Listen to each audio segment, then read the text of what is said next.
नमस्कार, आप देख रहे हैं बिहार डेली हेडलाइंस। मैं प्रेमचंद कुमार। देखिए, कल जो है से बिहार के धरती पे, मगध की धरती पे गया जी पहुंचे हुए थे लोकसभा में नेता प्रतिपक्ष राहुल गांधी, कांग्रेस के नेता राहुल गांधी। देखिए, राहुल गांधी गया पहुंचकर एयरपोर्ट पहुंचे, वहां भव्य तरीका से कांग्रेस के कार्यकर्ताओं द्वारा राहुल गांधी का स्वागत किया गया।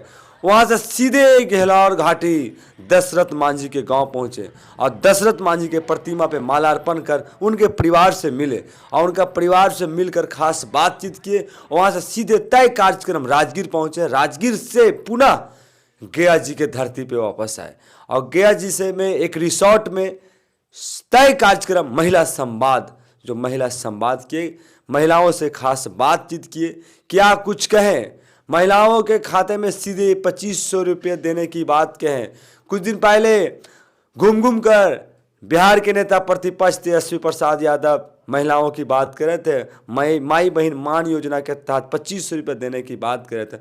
उसी को मजबूत और दोहराते हुए राहुल गांधी, कांग्रेस के नेता, लोकसभा में नेता प्रतिपक्ष, वह बात बिहार पहुंचकर और महिलाओं से खास अपील, और महिलाओं के अगर सरकार बनती है महागठबंधन के तो महिलाओं के खाते में डायरेक्ट 2500 रुपया दिया जाएगा। ये राहुल गांधी की अपील थी। लगातार महागठबंधन इसे साफ दिखाता है कि महागठबंधन मजबूत है और आने वाला विधानसभा चुनाव में इसका मजबूत के साथ लड़ेगी। एक तरफ जो है से एनडीए के नेता प्रधानमंत्री श्री नरेंद्र मोदी बिहार पहुंचे हुए थे। पुनः बिहार दौरा उनका समाप्त होते ही कांग्रेस नेता राहुल गांधी भी बिहार पहुंच गए। कहीं न कहीं जैसे जैसे चुनाव की समय नज़दीक आ रहा है, हर नेता अपनी ताकत झोंकने में लगे हुए हैं और पूरी ताकत के साथ इस बार राहुल गांधी नजर आ रहे हैं और लगातार 5 बार बिहार दौरा कर चुके हैं राहुल गांधी। और देखना इस बार दिलचस्प होगा कि राहुल गांधी कितना कामयाब होते हैं बिहार में। देखिए किस तरह से राहुल गांधी और महिला के बीच में बातचीत हो रहा है, इस वीडियो के माध्यम से आप देखिए, और किस तरह से महिलाओं से खास अपील कर रहे हैं राहुल गांधी। देखिए वीडियो में। चारों पट्टी हम लोग जाते हैं तो पैसा कमाते हैं, तो बच्चों को फीस भरते हैं और घर में खेती में काम कर लेते हैं, धान रबी सब काट लेते हैं। आपके बच्चे कितने बड़े? मेरा बच्चा तो 18 साल के है। क्या करता है? पढ़ाई कर रहा है या? हाँ, पढ़ रहा है भैया। रोजगार मिलेगा पढ़ाई करने के बाद? सरकार से तो उम्मीद है कि हम लोग के बच्चा के नौकरी लगा दीजिए। हम लोग पढ़ा रहे हैं, मेहनत करके तो कोशिश करेगा तो जरूर लग जाएगा। नहीं, क्योंकि ऐसे भी काफी बच्चे हैं जो डिग्री पा लेते हैं मगर रोजगार नहीं मिलता। हाँ, नहीं मिलता है। हमको बेटी खुद इंटर करके घर है, इंटर कर ले। हम दो बच्चे के पढ़ाई ले हैं भैया। एगो बच्चा भी आना पर देगा मैट्रिक की परीक्षा, वो 15 साल के है। हम लोग के बच्चा ये नहीं कि नहीं पढ़ाए हैं, हम लोग सब मेहनत करके बच्चा को पढ़ा लिखा रहे हैं। अब पहले से बहुत साफ सुथरा भी रख रहे हैं। हम लोग इसके मायने नहीं रखते थे कि क्या होगा नहीं होगा, बाकी अब घर से निकल गए तो बहुत समझ गए भैया हम लोग। और आप ये ड्रम चलाते हो, सब के सब ड्रम चलाते हो? हाँ, जहाँ बुलाहट रहती है जहाँ हम लोग जाते हैं। ये बड़ी सीरियस लग रही है? हाँ? हम लोग से बड़ी है भैया, हम लोग से बड़ी, बहुत बड़ी है। हम लोग अति थे तो बड़ी हम लोग के गोतनी है। अच्छा। अपने बिहार में जीविका की क्या हालत है आपने वो बताई है। कहीं ना कहीं बहुत बुरी हालत है। हाँ, हम लोग जीविका में काम करना नहीं, बहुत जीविका में काम करने के लिए बहुत हम लोगों को परेशानी उठाना पड़ा। हम लोग कभी जाते थे जीविका का काम करने के लिए तो लोग बोल रहा था कि ये घर घर झोला लेकर भीख मांगने जा रही हैं, भीख मांगने जा रही हैं। लेकिन हम लोग जीविका का काम किए, सोचे कि चले आगे बढ़ेगा, लेकिन हम SJ दीदी को आगे बढ़ाए, लेकिन अपने लिए तो आगे नहीं बढ़े। यही हमारा भैया से निवेदन है कि हम लोग के आगे बढ़ाएं और हमको सहयोग करें कि हम लोग का मानदेय बढ़े।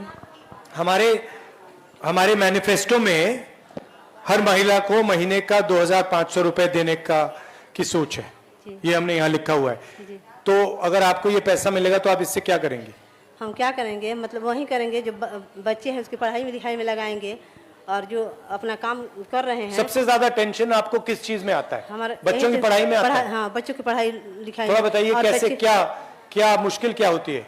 यही पैसे की कमी होती है? हमारा आमदनी ज्यादा नहीं है। हम लोग मतलब जैसे मजदूर हैं तो हमको पैसा कम, जैसे पहले तो 3000 मिलता था हमारे पति को, लेकिन अब 10,000 रुपये पर कमाते हैं। तो बताइए 10,000 से क्या होगा?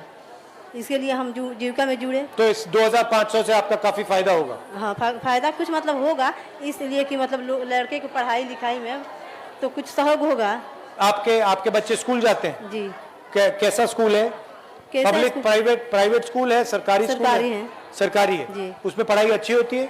मतलब अब तो इंटर में चले, सरकारी में पहले से बहुत अच्छे बेहतर हैं। हाँ, पहले से बेहतर हैं। क्या क्या सीखते हैं उसमें? उसमें कंप्यूटर भी है उन लोगों के लिए, और कंप्यूटर है, और उसको उनको किताब भी मिलता है, और साइकिल का पैसा मिलता है। हिंदी, अंग्रेजी? हाँ, अंग्रेजी सीखते हैं? अंग्रेजी भी पढ़ाया जाता है, लेकिन कोई अंग्रेजी सीखने में फायदा होता है? नहीं, फायदा कहाँ है। नहीं, हिंदी में फायदा है। हाँ, हिंदी ही पढ़ते हैं, फायदा पढ़ाई उस तरह का होगा तब ना फायदा होगा। मगर आप चाहती हैं कि आपके बच्चे अंग्रेजी सीखें या ना? अंग्रेजी सीखें, सीखना चाहिए, तभी ना आगे बढ़ेंगे। सीखना चाहिए जी। क्यों? क्योंकि मतलब कहीं उससे क्या फायदा होगा? उससे यही फायदा हो कि कहीं बाहर में जाएंगे, कंप्यूटर में हर चीज में तो अंग्रेजी का अगर बिहार से बाहर जाएंगे तो अंग्रेजी का फायदा होगा। जी। दूसरे देश में जाएंगे कभी तो फायदा होगा। जी। ठीक है, ठीक है। मैं अपने वाले को विनम्र देती हूँ। ओके, बहुत बहुत धन्यवाद सरिता। धन्यवाद। जो पूरी कहानी थी ना, तो भले जुबान एक की है, लेकिन वो हजारों लाखों महिला जो जीविका से जुड़ी हुई हैं, उनकी संघर्ष है, कहानियां है कि उनको किस तरह से दुरुपयोग किया जाता है, उनको जीविका बना के उनका अलग तरह से शोषण हो रहा है बिहार में। हम समझते हैं कि एसी को बंद किया गया है और हम एक लंबी संघर्ष करते यहाँ पे आए हैं। थोड़ा सा संघर्ष और कर लेते हैं। हमारे सामने हमारे नेता खड़े हैं, तो उनको भी पता चलना चाहिए कि ये महिलाएं जो बैठी हैं वो कितने संघर्ष से आई है यहाँ पे, और उनके पीछे क्या क्या कहानियाँ हैं। जो दूसरी नेक्स्ट जो हमारी साथी हैं, जो अपनी कहानी आपके साथ और हम सभी महिलाओं के साथ साझा करेंगी, वो हैं सुधा देवी, जो कि मनरेगा का काम करती हैं, मनरेगा की सच्चाई बताएंगी।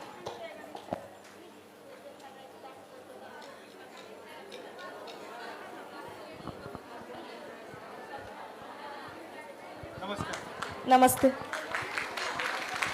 सबसे पहले हम लोग के जो यहाँ महिला लोग के जो यहाँ लाने में हम लोग के भागीदारी लिए हैं राहुल भैया, उनके सबसे पहले तहे तहे दिल से शुक्रिया और धन्यवाद करते हैं। और मैं वैशाली जिला से पातेपुर प्रखंड से हूँ, JVSS से। मनरेगा में 2015 से मैं काम करती हूँ। सबसे कितने दिन काम करती हैं साल में? साल में हम लोग को बहुत संघर्ष करने के बाद लगभग 15 से 20 दिन के काम मिलता है। हाँ, लेकिन सरकार तो वादा किया है कि 100 दिन का, साल में 100 दिन का मिलता आपको? नहीं मिल पाता है, क्योंकि किसी भी साल में नहीं मिला। किसी भी साल में नहीं मिला। 15-20 मिलते हैं, बस 15 से 20 मिलता है। बाकी टाइम आप मजदूरी करते हो? हाँ, बाकी काम हम लोग मजदूरी करते हैं। ये मनरेगा से काफी फायदा होता है आपको? काफी फायदा तो नहीं होता है, लेकिन कुछ फायदा होता है कि हम लोग के बच्चे को पढ़ाने में थोड़ा मदद मिलता है, और घर परिवार में भी कुछ मदद। 100 दिन चलना चाहिए। 100 दिन चलना चाहिए, क्योंकि और 100 दिन से ज्यादा बढ़ा दिया तो 100 दिन से ज्यादा बढ़ाना चाहिए, बढ़ाना चाहिए। हाँ, बढ़ाना चाहिए। और आजकल मैंने सुना है कि ये नेट से करवाते हैं। नेट से तो बहुत ज्यादा प्रॉब्लम होता है, बहुत प्रॉब्लम। मोबाइल मॉनिटरिंग सिस्टम जो आया है जब से, तब से काम करता है 15 दिन तो 10 दिन की हाजिरी बनता है, और हाजिरी पर पेमेंट होता है, और लोकेशन न मिलता है तो हाजिरी नहीं बनता है।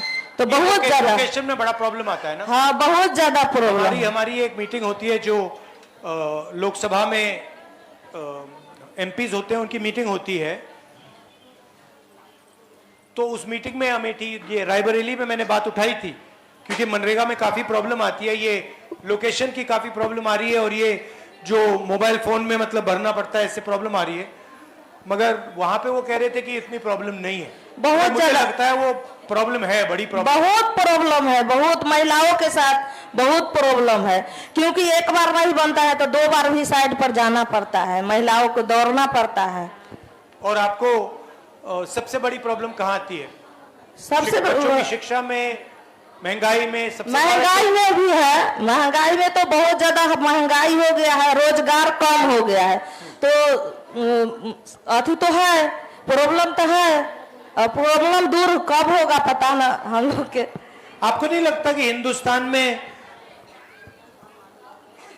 चुने हुए लोग बहुत अमीर होते जा रहे हैं, और ज्यादा से ज्यादा लोग गरीब होते जा रहे हैं। हाँ, लग रहा है नहीं, कि लग ये रहा है, ये अडानी तो जैसे है। लोग हैं वो बस उनकी दौलत बढ़ती जा रही है और आम जो जनता है वो गरीब होती जा रही है। हाँ, वो तो है। हाँ, कंपनी मतलब कि जो उनका कंपनी चल रहा है, जैसे अडानी अंबानी हो गया, उनको मोबाइल अभी जैसे ऑनलाइन अथी हुआ था, लॉकडाउन हुआ था, तो मोबाइल तो उनको बिक्री चल ही रहा था। हाँ। लेकिन मजदूर के तो बेरोजगार जहाँ था वहाँ ही था। ये तो है। आपके पति हैं? हाँ है। क्या करते हैं वो? वो तो पलायन करते हैं, बाहर रहते हैं। कहाँ? बेंगलोर रहते हैं। तो अगर मनरेगा में अगर ज्यादा हो जाता पेमेंट, मतलब कि कम से कम रोजगार बढ़ जाता, तो पलायन नहीं करते। पति पत्नी हम गांव में कमाते, और ट्रेन में भी दिक्कत होता है लोग के जाने के बाद। ट्रेन की भी कीमत बढ़ रही है। वो भी तो बढ़ रही है। बढ़ रहा है। हाँ, बढ़ रही है, वो भी बढ़ रही है रोज। और कुछ क्या, हमें ये जो माँ बहन आपने कहा कि मनरेगा को बढ़ाना चाहिए, और क्या करना चाहिए सरकार को? करना चाहिए कि ऑनलाइन जो हाजिरी है वो सिस्टम का बंद करना चाहिए, और आधार बेस पेमेंट जो है वो खत्म करना चाहिए। कि पेमेंट में बहुत दिक्कत हो रहा है। आधार क्या दिक्कत होती है? पेमेंट में दिक्कत हो रहा है कि आधार बेस पेमेंट जब से हुआ है तब से मतलब कि जैसे इंग्लिश और हिंदी के लेकर के बहुत दिक्कत चल रहा है। क्या दिक्कत? दिक्कत है कि इंग्लिश है और हिंदी है, तो हिंदी मतलब आधार चढ़ाता है तो आधार से पेमेंट करता है। अच्छा। और कोई समस्या? और कोई समस्या तो है ये समस्या हमने मैनिफेस्टो में लिखा है कि हर महीने 2500 रुपए हम हर महिला को देंगे। इससे आप क्या करोगे? इससे तो अच्छा है कि महिलाओं के लिए बहुत अच्छा है कि जैसे मनरेगा में हम काम कर रहे हैं, 255 रुपया मिल रहा है, तो 2500 मिलेगा तो और मदद मिलेगा हम लोग के, फायदा होगा। और फायदा होगा। और 4 महिला 5 महिला है घर में, तो 4 महिला के मिलेगा तो और फायदा हो जाएगा ना घर में। ओके, बहुत बहुत धन्यवाद सुधा जी।